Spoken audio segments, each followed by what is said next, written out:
Atëherë, kemi të bëjmë me një ngjarje e cila fillimisht u raportua si një ngjarje ku kanë mbetur ku dyshues se ka thënë me armë dhe kemi 2 viktima në zonën e Kirit. Por realisht kemi të bëjmë me një ngjarje e cila ka ndodhur por në zonën njësinë administrative Pult të Dugaxhinit, por që është në fshatin Ngull, pra është një zonë e thellë malore e kësaj njësie administrative dhe shumë e vështirë për të arritur, çka ka vështirësuar edhe punën e policisë për të arritur deri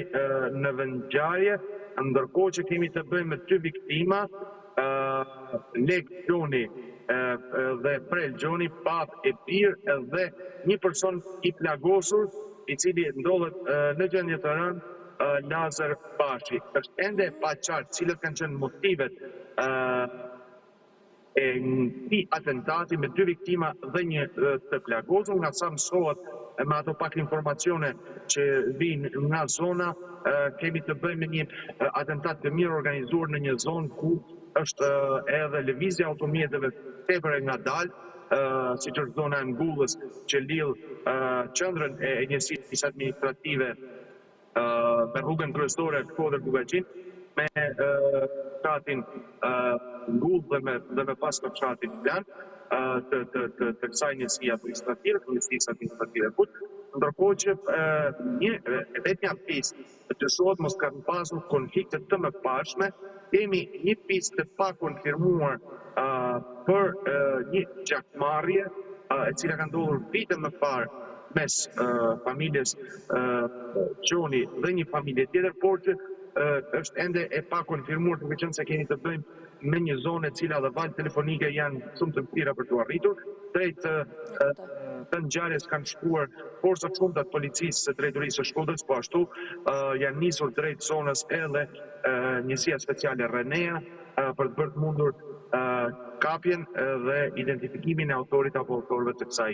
ngjarje. Po sa i përket autorit, ka informacione se kush mund të jetë ai? Pra ne e flasim me dyshime në këto momente mbi motivet, por për autorin çfarë dihet? Për autorin zgjehet asgjë. Duke qenë se kemi të bëjmë me një zonë e cila e studiuar mirë, është një zonë e vështirë malore, një zonë ku automjeti lëviz me shpejtësi tepër dhe ngadalë, pra është studiuar mirë zona ndaj të cilit ku edhe është qelluar. Nëse kemi të bëjmë me një autor apo me disa autor të kësaj mbetet në dorën e grupit të timor, duke qenë se është shumë e vështirë për të bërë të mundur identifikimin, pasi kemi të bëjmë me një rrugë e cila është rrugë malore, rrugë tepër e vështirë,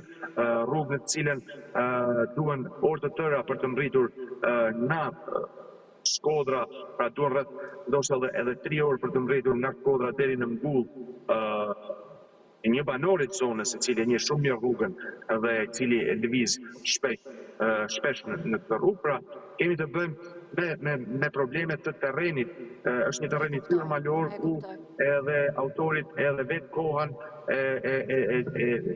ka dhënë edhe kohë dhe mundësi për të larguar dhe për të fshehur gjurmën.